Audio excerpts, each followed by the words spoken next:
இந்த 2024ஆம் ஆண்டு எந்த கிரக தோஷமும் தீய சக்தியும் உங்களை நெருங்காமல் இருக்க, ஆண்டு முழுவதும் நல்ல செல்வ வளமுடன் வாழ எந்த தெய்வத்தை வழிபட வேண்டும்? ஒவ்வொரு வருடம் பிறக்கும் போதும் அனைவருக்கும் ஏற்படும் கேள்வி, இந்த வருடம் நமக்கு நன்றாக இருக்குமா என்பது தான். ஒவ்வொரு வருட பிறப்பிலும் ஜாதக ரீதியாகவும் கிரக ரீதியாகவும் சில ராசிகளுக்கு நன்மை பயக்கும், சில ராசிகளுக்கு சில கேடு பலன்கள் இருக்கும். அப்படியானால் கெடு ராசி பலன்களை கொண்டவர்கள் என்ன செய்ய வேண்டும் என்ற அச்சம் எழும். அந்த வகையில் இந்த 2024ஆம் ஆண்டை குறித்து யாரும் அச்சப்பட தேவையில்லை என்று சொல்லப்படுகிறது. இதற்கு காரணம் அனைத்து ராசிகளுக்கும் நன்மை பயக்கக்கூடிய ஒரு எளிய வழிபாட்டு முறையும் மற்றும் மந்திரம் உபதேச முறையும் பற்றித்தான்.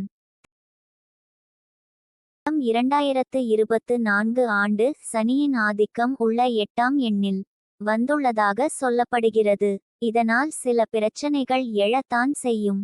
ஆனால் அதே நேரத்தில் இந்த 2024 நாள் பிறந்திருப்பது திங்கட்கிழமை. இந்த திங்கட்கிழமையானது ஈஸ்வரருக்கு உகந்த நாள்.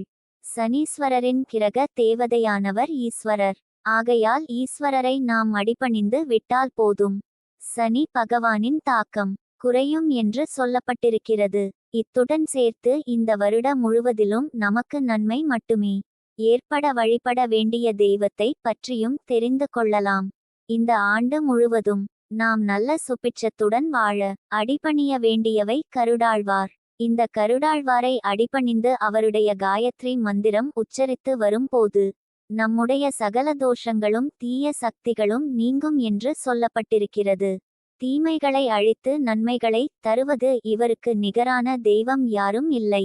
அதுமட்டுமின்றி பெருமாளையே தாங்கும் தெய்வமான கருட பெருமான் நம் அனைவரின் துன்பத்தையும் தாங்கி இன்பத்தை தருவார் என்றும் சொல்லப்பட்டிருக்கிறது. ஆகையால் இந்த வருடத்தில் கருடழ்வார் பணிந்து காயத்ரி மந்திரத்தை தினமும் சொல்லும் போது நம்முடைய பிரச்சனைகள் அனைத்தும் தீரும். மந்திரம்: ஓம் தத்புருஷாய வித்மஹி ஸ்வர்ண பட்சாய தீமஹி தன்னோ கருட பிரஜோதயாத் என்ற இந்த மந்திரத்தை தினமும் பூஜையறையில் விளக்கு ஏற்றி வைத்துவிட்டு விளக்கின் முன் அமர்ந்து 3 முறை இந்த மந்திரத்தை சொன்னால் போதும். அன்றைய நாள் முழுவதும் உங்களுக்கு நல்லதாக அமையும். இதே வழிபாட்டை தினமும் செய்யும் போது நம்முடைய ஒவ்வொரு நாளும் முன்னேற்றமாகவும் மகிழ்ச்சிகரமானதாகவும் இருக்கும். உங்களுக்கு எந்த கிரக தோஷமோ சனி தாக்கமும் அல்லது பிறரால் ஏற்படக்கூடிய துன்பமும் எதுவும் உங்களை நெருங்காமல் காப்பார் என்று சொல்லப்பட்டிருக்கிறது.